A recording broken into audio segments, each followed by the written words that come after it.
You are standing in a crowded room, or perhaps you are waiting for an important online meeting to start. Someone turns directly to you, looks you in the eye, and asks a perfectly normal, simple question in English. Suddenly, your heart rate spikes, your palms start sweating, your stomach turns upside down, and even though you know the exact words in your head, your throat completely locks up. You say nothing, or you stumble through a broken sentence. Most students believe they freeze because their English level is too low. But today, we are going to prove to you that your issue is not your grammar, it is your relationship with fear. It is completely heartbreaking to see brilliant, intelligent people look unconfident simply because they're terrified of making a tiny pronunciation mistake. Today, we are tearing down that wall of fear. We are breaking down why your brain locks up, and we're giving you easy conversational safety phrases that native speakers use when they are nervous. Stay tuned, because this episode will change how you speak forever. Welcome back to English TalkHub, your safe space for mastering natural, everyday English communication. If you are tired of feeling like a prisoner to your own speaking anxiety, you are in the exact right place. We're going to look at real-life scenarios and practice together. We are going to teach you how to shift your mindset from trying to look perfect to simply trying to connect. If you want to join our global community of confident language learners, make sure to hit that subscribe button right now. Consistent exposure to our weekly podcast is the absolute fastest way to normalize the rhythm of natural English. Absolutely, David. Let's jump right into the core psychological traps that cause this paralyzing speaking fear.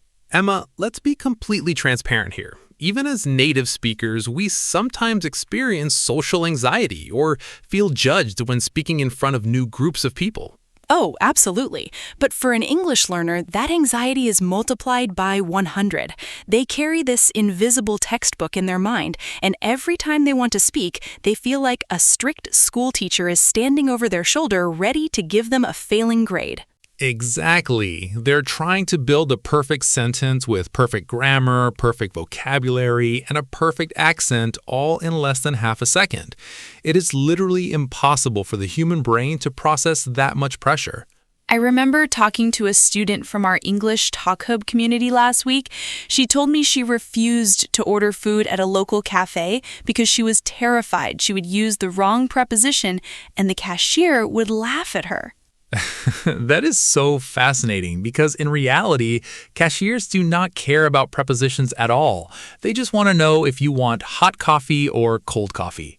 Exactly. Native speakers are looking for communication, not a grammar test. When you realize that the person listening to you only cares about understanding your main idea, the heavy weight of performance anxiety completely disappears. But when you try to speak fast to sound fluent, you end up tripping over your own tongue. Slowing down your speech is actually the ultimate sign of absolute confidence. Once you accept that making mistakes is a natural part of the language acquisition journey, your mind will finally stop locking up during spontaneous interactions. Let's check in with the person watching this video right now. Think back to the very last time you avoided answering a question in English because of fear. How did that make you feel inside? Did you feel frustrated? Did you feel regret? Drop a comment below if you are ready to break that cycle today. We are right here with you. Now, let's provide our viewers with concrete, practical tools. When you feel that wave of panic rising, you need what we call conversational stalling phrases. Ooh, I love these. These are natural phrases that buy your brain 5 to 10 seconds of extra thinking time without making the conversation feel awkward or silent. Exactly. Instead of panicking and saying nothing, you use an easy, polite filler sentence. Let's roleplay a high-pressure scenario so our audience can see how smoothly this works in action.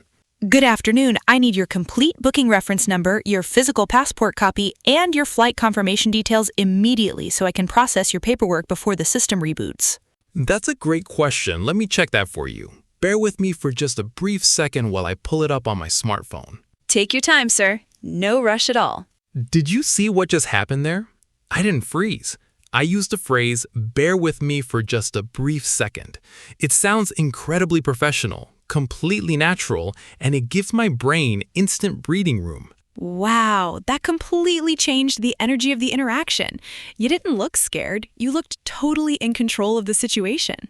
Let's reveal our next core strategy, which is how to handle a situation where a native speaker is talking way too fast for your comfort level.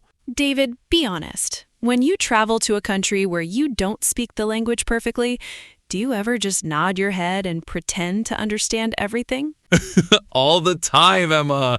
I just smile, nod, and pray that I didn't accidentally agree to buy a house or sign a weird contract. It's a terrible habit, which is why asking for clarity is so much better. This brings us to our second major technique, taking control of the conversation's speed. Most learners think asking someone to repeat themselves makes them look weak. Yes, they feel like they are annoying the other person, so instead they just stay quiet, which actually makes them look disinterested or distant. But the truth is, native speakers are incredibly happy to adjust their speed if you ask them using confident, polite phrases. Let's demonstrate this contrast. Hey David, we need to completely overhaul the marketing layout before tomorrow's presentation because the director absolutely hated the colors. What do you think? See? The colleague didn't judge you at all. They actually apologized for their own fast speed. Exactly. By saying, I didn't quite catch that last part, you look verbally competent. You are managing the communication like an absolute pro. Let's take a quick micro break. If you are learning something valuable right now, comment the word confident in the section below to let us know you are watching. Yes, let's see who is committed to overcoming their fear today. Now it is time for our interactive practice routine.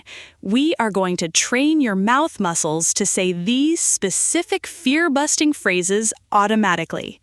I will read 5 essential phrases slowly first, then at normal native conversational speed. After that, we will leave a 5-second pause, speak out loud with me, and match my exact confidence level. Don't be shy. Say it loud and proud in your room. Let's begin. I am sorry. I didn't quite catch that last part. I'm sorry, I didn't quite catch that last part. Could you please slow down just a little bit for me? Could you please slow down just a little bit for me? Bear with me for a moment while I check my notes. Bear with me for a moment while I check my notes. Let me try to explain that in a slightly different way. Let me try to explain that in a slightly different way. Look at what you just achieved over the last 15 minutes. You faced the concept of speaking fear head on, and you actively practiced the exact words needed to conquer it. It is an incredible milestone. Remember, fluency is not about knowing every single word in the dictionary. Fluency is having the courage to speak up using the words you already possess. Every single time you open your mouth despite feeling nervous, your fear loses its power over your potential. You are building a freer, more open life for yourself. We want to hear from you directly. What is the number one situation that makes you feel scared to speak English? Is it talking at work, ordering food, or meeting new people? Drop your personal story in the comments below. David and I reply to as many as we possibly can every single week. Keep showing up for yourself, keep practicing out loud, and we will see you next week on English TalkHub. Keep your chin up and stay confident.